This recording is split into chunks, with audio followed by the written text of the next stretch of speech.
Hello, I'm Madeline, and a couple of years ago, wrote a LinkedIn article that honestly, right now, I don't even know why I wrote it. But at the time, I thought it was a good idea, posted it, and like every other month, I have people reaching out to me and asking for more information about this article. So I thought I would make a quick YouTube video, maybe a few more after, to talk about how I transitioned from being an occupational therapist to working at a tech company.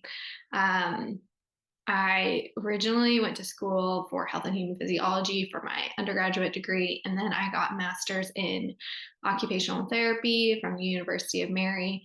And then I practiced for a couple years as an OT here in Arizona.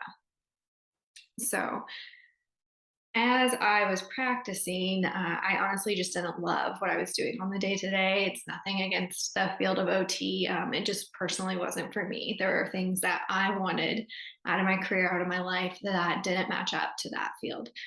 For instance, I didn't want to be tethered to a location. I just genuinely disliked going in every day and having to be there for like 8 hours, driving through traffic on my way home, and just feeling like I was stuck because I had to go to that location every day. And then, like, the thought of doing that for the next 40 years or 30 years just stressed me out.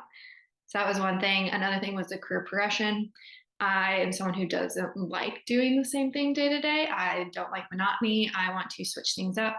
And you can do that with an OT. You know, you can get certifications, specializations in neuro, lots of different things. But for me, I also want to be compensated more when I'm learning these things and I'm progressing. I want, honestly, more money in the end. And so I saw it was a very long game with OT to continue to progress, to get raises.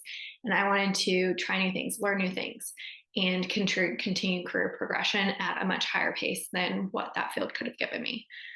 So those were two of my major things. Third thing, and this is also just personally, I wanted to work from home. I knew I wanted to work remotely. And main reason being there, I really value work-life balance. I do not want to look back on the rest of my life and think that I spent, you know, three-fourths of it working for someone else. I want to change my laundry through the day. I want to have that flexibility to take time off when I need it. I don't want to be constricted by, oh, you've saved up 2 weeks of vacation days throughout the year. So working for a tech company with unlimited PTO, working from home, and having a more, not diverse, but like having the ability to try new things and learn about different departments and switch things up, was really the reason that I ultimately made the switch. Though it wasn't easy, it took me about 8 months of applying, getting rejected, applying some more, and tweaking my resume and tweaking the jobs I was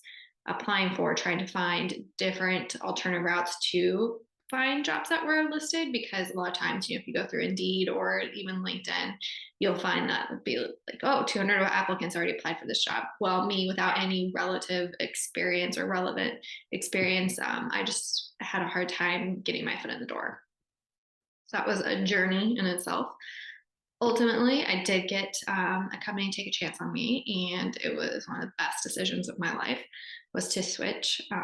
I started working at an ed tech company, can't speak today, and working in customer support. That was about 3.5 years ago, and now I work more in marketing.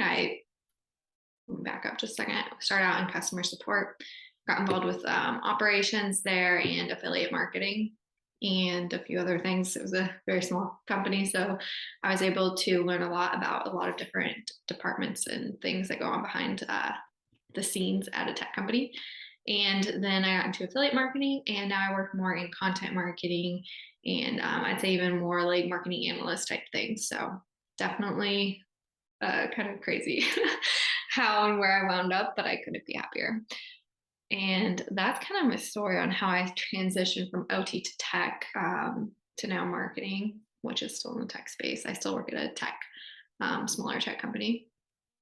But I think I'll make a few more videos on like how I tweaked my resume. That's another big question I get, like how to actually highlight your experience as an OT or as someone in healthcare to then be intriguing for someone to actually call you and set up an interview. And then what else would I talk? Oh, and then also what to expect in like a customer support role versus, a BDSR role or a sales role versus marketing role.